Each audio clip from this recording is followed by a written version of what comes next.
ठंड शुरू हो रही है और ठंड के दिनों में बेड से उठना थोड़ा मुश्किल होता है, फिर भी क्या ही कर सकते हैं, सब उठते हैं, मैं भी उठी, सबको उठना पड़ता है। उसके बाद मेरी बेटी भी उसी में उठ जाती है और घर तो इतना गंदा करके रखती है, पूरा रात को 11 बजे 12 बजे तक खेलती है और फिर सुबह में मैं भी उठ जाती हूँ, उसके साथ साथ उठ जाती है। इस बच्चों लोग को पता चल जाता है कि कोई नहीं है बेड पे, सब उठ गए हैं, मुझे भी उठना है और सबको काम डिस्टर्ब करना है। तो फिर उसके बाद दूध पिलाया, दूध पिला के इसको सुला दिया, सो गई। फिर मैं झाड़ू किया, पोछा किया, फिर सामान बिखरे पड़े थे सबको समेटा। फिर उसके बाद फाइनली क्लीन हो गया घर। क्लीन होने के बाद तो अलग ही सुकून होता है, लगता है कि फिर से नया एक चीज़ मैंने बड़ा चीज़ कर दिया है। फिर घर वगैरह सफाई वगैरह क्लीनिंग वगैरह करने के बाद सोची फटाफट गैस के पास चलती हूँ, गैस में किचन में।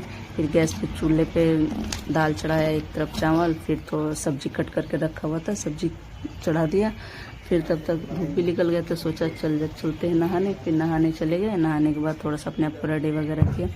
रेडी होने के बाद मेरा तो थोड़ा सा बहुत खाना बन चुका था। फिर मैंने पूजा दिया।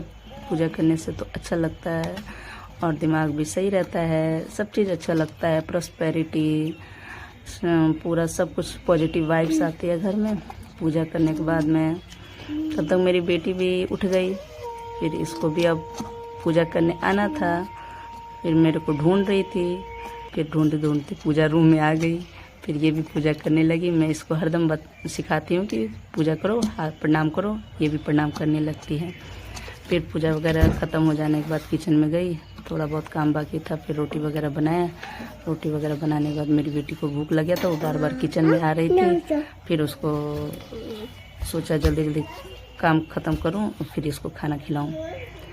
ये भी वीडियो में देख रही थी कि मम्मा क्या कर रही है। फिर सैलेड वगैरह थोड़ा काटा, फिर टेबल पर दाल खाना सब कुछ लेके चले गए। दाल चावल सब्जी वगैरह सब टेबल पर रख दिया। वो ईजी हो जाता है, सब निकालना है, बार बार आना जाना नहीं होता है। फिर अपनी बेटी को मैं तब तक खाना खिला रही थी। तब तक मेरे हस्बैंड को भी भूख लग गई थी, वो भी अपना खाना निकालने लगे। खाना वो अपना खा रहे थे, तब तक मैं अपनी बेटी को खाना खिला दिया। फिर खाना खिलाने के बाद खाना खा लेता है बच्चा तो पेट भरा रहता है, फिर थोड़ा सा खेलने लगता है, थोड़ा बहुत मुझे टाइम मिल जाता है। फिर मैं भी खाना वगैरह खा ली। खाना खाने के बाद थोड़ा बहुत किचन का काम कंप्लीट किया। फिर थोड़ा सा बाहर धूप में चले गए बैठने। धूप में बैठे तब तक मेरी बेटी बाहर निकल गई। बाहर निकली। फिर बाहर निकलने के बाद मेरे हस्बैंड को ऑफिस जाना था। फिर हम लोग अंदर आ गए। फिर वैसे तो मेरे रूम में धूप आती ही है, तो रूम